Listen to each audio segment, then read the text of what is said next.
Pathfinder book से एक problem देखते हैं। ऐसा ही प्रॉब्लम एच.सी. वर्मा बुक में भी है। वो प्रॉब्लम मैंने चैनल पे डिस्कस किया है, तो जिसने नहीं देखा है वो एक बार जाके देख सकता है।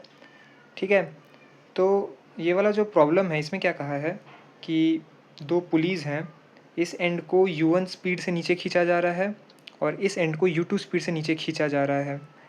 हमसे कहा है कि जो ब्लॉक ए है वो किस स्पीड से ऊपर जाएगा। तो कंसेप्ट इस प्रॉब्लम का बहुत ही सिंपल है। कंस्ट्रेंट मोशन में तुमने पढ़ा होगा कि जो स्ट्रिंग है उसको हम लोग इनएक्सटेंसिबल मानते हैं। इनएक्सटेंसिबल मतलब उसकी लेंथ फिक्स होती है। ठीक है, तो किसी भी पॉइंट पे स्ट्रिंग के स्पीड सेम रहती है अलोंग द स्ट्रिंग।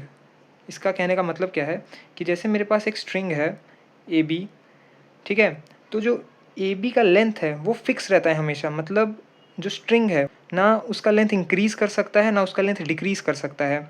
तो जैसे कि ये वाला पॉइंट ए है, इसका स्पीड u है और बी वाले पॉइंट का स्पीड v है, तो u और v इक्वल होना कंपलसरी है ना। सोच के देखो, अगर b का स्पीड a के स्पीड से ज़्यादा होगा तो ab का लेंथ इंक्रीज़ कर जाएगा, लेकिन ab का लेंथ तो फिक्स होना चाहिए। उसी तरह कोई भी पॉइंट हो स्ट्रिंग का, सभी पॉइंट का स्पीड ना u ही होना चाहिए, या कहें along the string speed same रहनी चाहिए, तभी स्ट्रिंग हमारी इनएक्सटेंसिबल रहेगी। ठीक है, तो यही कंसेप्ट का यहाँ यूज़ करेंगे हम लोग। तो देखो ये वाली जो स्ट्रिंग है, ठीक है, तो यहाँ पे पहले मैं अज्यूम कर लेता हूँ कि जो ए है ब्लॉक वो स्पीड v से ऊपर जा रहा है। तो ये है हमारा पहला वाला स्ट्रिंग, करेक्ट, और ये हमारा ऊपर जा रहा है v से।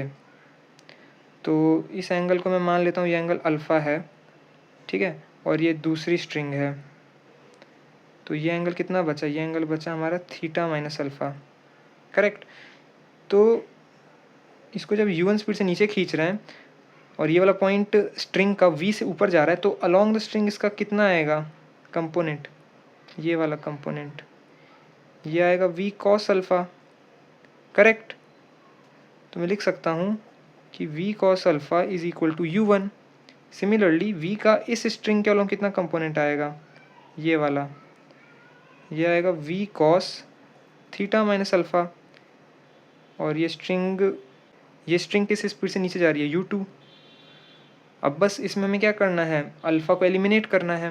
तो एक काम करता हूँ, मैं इसको खोलता हूँ। So v cos theta minus alpha क्या हो जाएगा, cos a cos b plus sine a sine b, correct. cos alpha को हम लिख सकते हैं u1 by we. Sign alpha क्या आएगा, ओके, तो देखो ये जो हमारा ट्रायंगल है जहाँ ये एंगल अल्फ़ा है, cos अल्फ़ा है u1 बाई वी, ये लेंथ हो जाएगा v square minus u1 square. तो साइन अल्फ़ा क्या हो जाएगा, opposite by hypotenuse, so v square minus u1 square upon v, it is equal to u2। अब v को अंदर मल्टीप्लाई करते हैं, so u1 cos theta plus under root v square minus u1 square sine theta is equal to u2। Okay, हमें v चाहिए तो इस term को इधर भेज देते हैं। So under root v square minus u1 square sine theta is equal to u2 minus u1 cos theta. अब इसको स्क्वायर करते हैं, so v square minus u1 square sine square theta is equal to, तो इसको square करने के बाद हमारा ये एक्सप्रेशन आया। अब देखो u1 square sine square theta को मैं इसके साथ क्लब कर सकता हूँ, राइट। तो इस तरफ मेरे पास क्या बच जाएगा, v square sine square theta, इधर बचेगा u2 square plus u1 square minus 2u1 u2 cos theta.